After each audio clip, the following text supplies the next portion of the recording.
Kemudian hadis yang selanjutnya dari sahabat Abu Hurairah, semoga Allah meridainya, salatul rajuli fi jama'atin tazidu ala salatihi fi sawqihi wa baitihi wa salatihi bid'an wa ishrina darajah.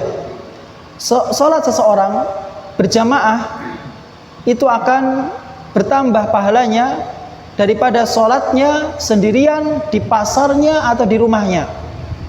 Dan salatnya secara berjamaah tadi akan diberikan pahala sampai 27 ya, 24 sampai 29 ya. Hitungan bid'an ini dari bilangan 3 sampai 9. Jadi akan diberikan pahala oleh Allah SWT 27 atau 28 derajat.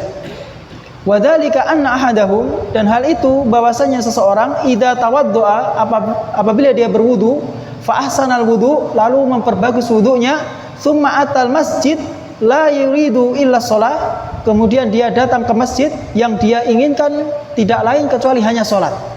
Tujuan utamanya dia pergi keluar dari rumah itu hanya semata-mata untuk sholat, bukan tujuan yang lain, bukan untuk sampingan sholatnya. Kalau dia misalnya pergi ke pasar, tujuan dia keluar dari rumah untuk ke pasar, kemudian datang waktu sholat, maka ini niatnya bukan untuk sholat tujuan utamanya, tapi untuk pergi ke pasar. Layan hazuhu illa sholat, yang mana dia tidak tergerak untuk keluar rumah kecuali hanya untuk sholat. Walam yakhtu khutwatan illa rufi'alahu biha darajah, dan tidaklah dia melangkahkan satu langkah dari rumahnya kecuali akan diangkat derajatnya di sisi Allah SWT, wa hutta anhu biha khati'ah, dan akan dihapuskan kesalahannya setiap dia melangkah, hatta yadkhulal masjid, sampai dia masuk ke dalam masjid. Ya, kalau kita memahami hadis ini secara teksnya, berarti dia berjalan kaki ya, bukan menaik kendaraan, karena khutwah ini jalan kaki. Fa idza dakhala masjid kana fi shalah, maka nanti shalah hiya tahbisuhu, dan apabila dia masuk ke dalam masjid maka dia dalam kondisi salat selama salat itu masih menahannya. Jadi dia masih dalam kondisi salat apabila dia masih ada di dalam masjid.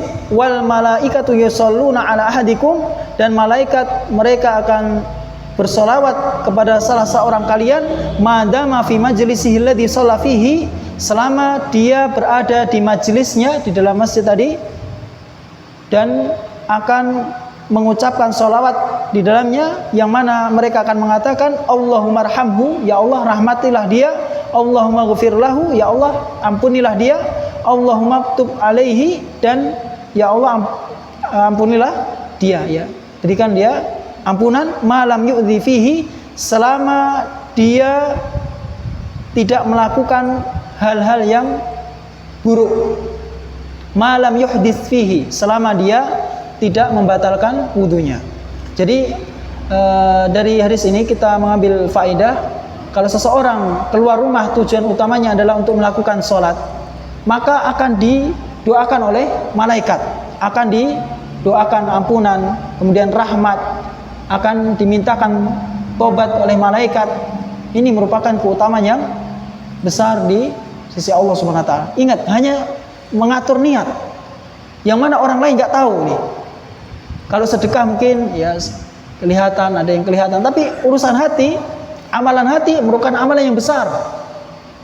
Mungkin dia tidak dikenal oleh orang, tidak dikenal oleh masyarakat, tapi dengan sebab hati, dengan sebab niat yang benar, dia dikenal oleh Allah Subhanahu wa taala, dikenal oleh para malaikat. Oleh karena itu hendaklah kaum muslimin kita selalu perhatian dengan masalah niat.